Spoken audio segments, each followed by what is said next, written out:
Meron po dito December 17, 2022, Christmas activity in Happy Land, Tondo, Manila. Christmas activity and exploration meeting of Extension Office Barangay 101 in Tondo, Manila. Consultation with Barangay Chairman ng Manila in Manila. Pasasalamat and update meeting TODA in Barangay Batasan Hills, Quezon City.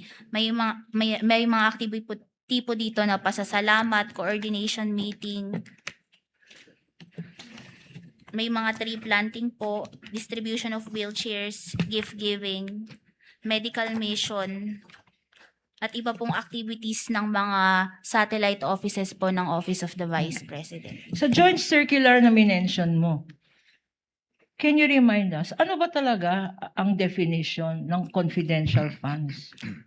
Ang confidential fund po, ito po yung lump sum amount na nasa General Appropriations Act na gagamitin po for confidential activities po ng isang ahensya. At itong binasa mo, tree planting, Christmas, napakadaming Christmas party, napakadaming award ceremony, yan ba ay pinapayagan sa sinabi mong definition ng confidential funds? Hindi po. Hindi po. With the indulgence of Your counsel. Honor, please. With the indulgence of counsel.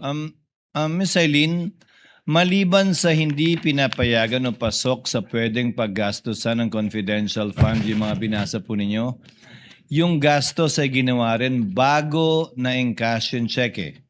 Kung based po sa document na ito, meron po kasing activities dito na from December 13 to 18 na hindi po sakop dun sa period of utilization based Apo, sa accomplishment so labas doon. report. Labas doon. So hindi posibleng gamitin yung perang na-release ng 21 para i-reimburse yun kung tama man yung pinagastusan.